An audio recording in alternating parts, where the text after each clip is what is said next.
Հարգելի գործընկերներ, մենք պիտի օրակարգ հաստատենք 2021 թվականի հունվարի 27-ի կառավարության հերթական նիստի օրակարգի վերաբերյալ առաջարկություններ, դիտողություններ չկան, ըստ այդմ դրվում է քվեարկության, ովքեր են կողմ օրակարգի հաստատմանը,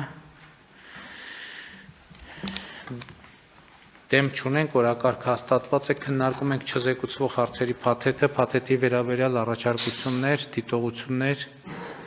չկան, ըստ այդմ փաթեթը դրվում է քվեարկության, ովքեր են կողմ չզեկուցվող հարցերի փաթեթի ընդունմանը, դեմ չունենք, փաթեթը ընդունված է, քննարկում ենք զեկուցվող հարցերը, հարցամարինը սոցիալական աջակցության մասին, օրենքում փոփոխություններ կատարելու մասին և կից օրենքներում փոփոխություն կատարելու մասին Հայաստանի Հանրապետության օրենքների նախագծերի վերաբերյալ զեկուցող աշխատանքի և սոցիալական հարցերի նախարար Մեսրոպ Առաքելյան, խնդրեմ պարոն Առաքելյան։ Շնորհակալություն պարոն վարչապետ, հարգելի գործընկերներ, քննարկմանը ներկայացնում սոցիալական աջակցության մասին օրենքում և հարակից օրենքներում փոփոխություններ կատարելու մասին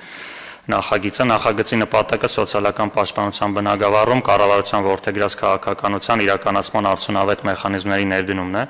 մասնավորապես կառավարությունը սոցիալական պաշտպանության բնագավառում որդեգրել է ինտեգրված սոցիալական ծառայությունների համակարգի ներդրման քաղաքականությունը, որը պետք է հիմնված լինի սոցիալական կարիքի գնահատման միասնական համակարգի հիման վրա։ Գործող կարգավորումներով, որը կատարվել է նախկինում փոփոխություն, նախատեսված է եղել ստեղծել ինտեգրված սոցիալական ծառայությունների պետական գրասենյակ, ինչը ենթադրում է այսօր սոցիալական ոլորտում գործող 4 կառույցների սոցիալական ապահովության ծառայություն, ընտանեկան նպաստների համակարգ, հաշմանդամության ոլորտ և զբաղվածության ոլորտ, վերջին 3 ոլորտների բացառությամբ սոցիալական ապահովության ծառայության կենսաթոշակների հատվածը, դրանք միավորել ինտեգրված սոցիալական ծառայություններում և նոր պետական գրասենյակի միջոցով իրականացնել գործառույթներ։ Կատարած ուսումնասիրությունների և քննարկումների արդյունքում առավել արդյունավետ մեխանիզմ է առաջարկվում, համաձայն որի նոր կառույցի ստեղծման փոխարեն գործող սոցիալական ապահովության ծառայության հենքի վրա ստեղծվում է միասնական սոցիալական ծառայություն, որը իր մեջ ներառում է արդեն 3-ի փոխարեն 4 գործող կառույցները և որը հնարավորություն է տալիս միանգամից քաղաքացիներին մատուցել մեկ պատուհանի սկզբունքով միասնական սոցիալական ծառայություններ գրասենյակի միջոցով։ Ժամկետների մասով համակարգը ներդրվելու է այս տարվա ապրիլի 1-ից, այս պահին աշխատանքները կատարվում են և օրենքի փոփոխությունը փոխում է այն կարգավորումը, համաձայն որի նոր ստեղծվող կառույցի փոխարեն ունենալու ենք արդեն գործող կառույցի հենքի վրա ֆունկցիոնալ որոշակի գործառույթների փոփոխություն և արդեն այս գործընթացը ներդնելու ենք գործող կառույցի հիման վրա։ Շնորհակալություն, հարցեր։ Ըստ էության մենք այս քաղաքականությունը որդեգրել ենք ոչ միայն սոցիալական ոլորտում, բայց նաև քաղաքացիական ծառայությունների մատուցման ոլորտում և նպատակը հետևյալն է, մարդիկ ինչ-որ սոցիալական խնդիրներ լուծելու համար ստիպված են լինում այս գրասենյակից գնալ մյուս գրասենյակից, մյուս գրասենյակից 3-րդ գրասենյակ, հետո պարզվում է, որ այնտեղ ինչ-որ մի բան մոռացել են վերցնել, վերադառնալ առաջին գրասենյակ և խնդիրն այն է, որ մենք այնպիսի ենթակառուցվածքը ձևավորենք, որ մարդիկ հնարավորինս քիչ տեղեր գնալու անհրաժեշտություն ունենան, ընդհանրապես ռազմավարական հեռանկարում պետք է այնպես անել, որ մարդիկ որևէ տեղ գնալու անհրաժեշտություն չունենան և այդ ամեն ինչը թվային ձևով լինի, այսինքն տանը նստեն իրենց համակարգչի առաջ և այդ բոլոր գործառույթները հնարավոր լինի իրականացնել, բայց մինչև թվայնացման անցնելը մենք գնում ենք այդ ճանապարհով, որ մարդկանց, այսպես ասած, գնալու հնարավոր տեղերը կենտրոնացնում ենք մի տեղում, մի գրասենյակում, որպեսզի այդ քաշքշուկներից հնարավորինս խուսափեն և ընդ որում շատ կարևոր է արձանագրել, որ այդ բոլոր ծառայությունների դեպքում մարդիկ մի տեղ են դիմում, այսպես ասած, թղթերը հանձնում են մի տեղ և թղթերը ստանում են մի տեղից, այս շատ կարևոր առանձնահատկություն է, նախորդ օրը մենք այդպիսի պրոցեսը ըստ էության սկսել ենք, հիմա որոշակի, այսպես ասած, նրբերանգային փոփոխություններ են տեղի ունենում կարևոր և նախորդ օրն էլ Արդարադատության նախարարությունում մենք տեսանք քաղաքացիների սպասարկման միասնական կենտրոնը քաղաքացիական ծառայություն քաղաքացիական ոլորտում մատուցվող ծառայությունների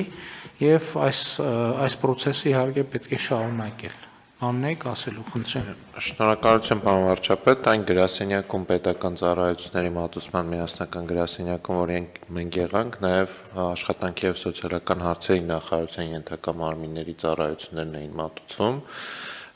ինչի եմ դա շեշտում, որ մենք հենց հատվածային այս լուծումներով կարծում եմ վերջում հակասության մեջ կմտնենք, որովհետեւ եթե հնարավոր է 97 կամ 200 ծառայություն ստանալ մի կենտրոնում, մենք ցավոք սրտի ունենալու ենք իրավիճակներ, երբ որ սոցիալապահովության ծառայությունները մատուցվելու են իրենց միասնական գրասենյակում, ու մենք միասնական գրասենյակ ենք ստեղծելու, հետո չեն կարողանալու երկու տեղում սոցիալական ապահովության ծառայություններ մատուցել, եւ կարծում եմ, որ մենք օր առաջ պետք է քննարկենք առհասարակ բոլոր պետական ծառայությունների մասով, որն է մեր մոտեցումը, որպեսզի հատվածային լուծումներ չլինեն։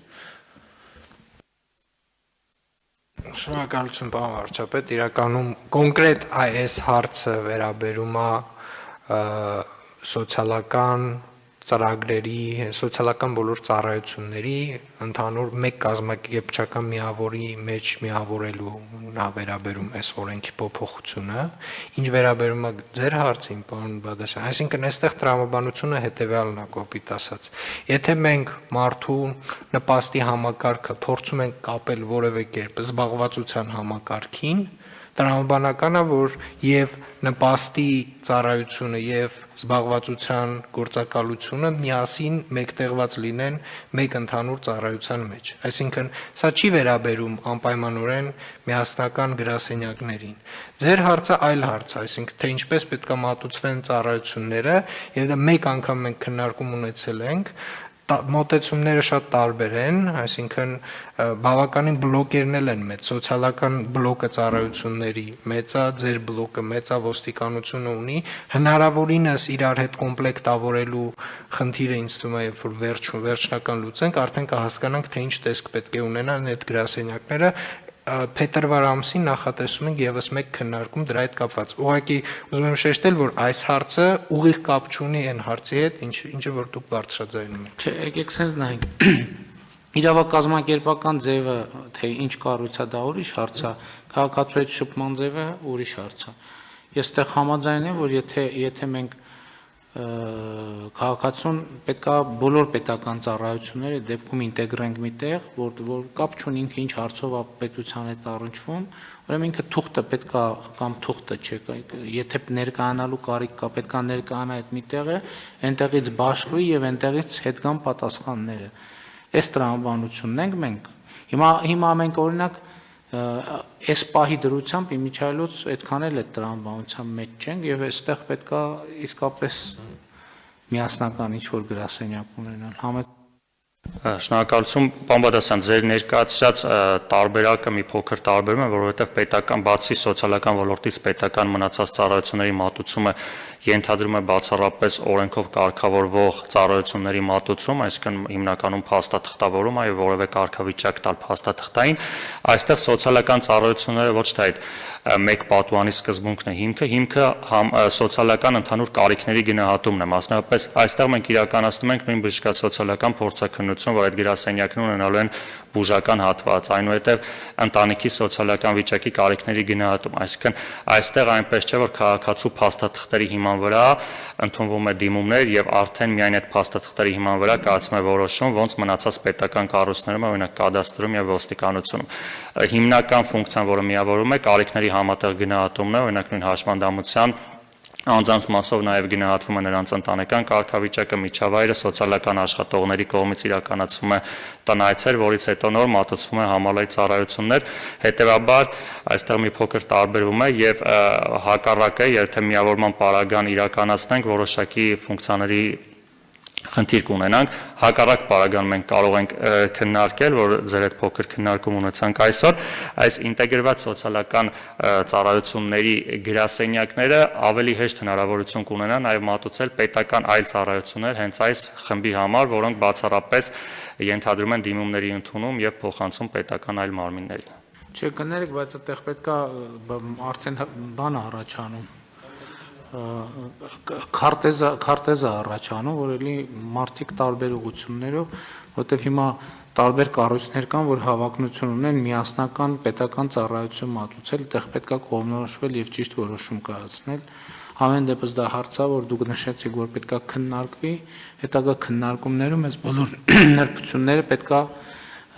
հաշվի առնել։ Այսինքն հիմա որ այն այսպես ասած միասնական ծառայությունը ուրիշ բան է, իսկ ծառայությունը որ կետում եւ ինչպես պետք է առնչվի քաղաքացու հետ, այդ արդեն այլ կազմակերպչական բնույթի հարց է, որը պետք է քննարկել եւ լուծել։ Խնդրեմ, պարոն Արշակյան։ Շնորհակալություն, պարոն վարչապետ, մեր կողմից հնչել է առաջարկ, որպեսզի Հայաստանում պետական ամենամեծ ենթակառուցվածքը այս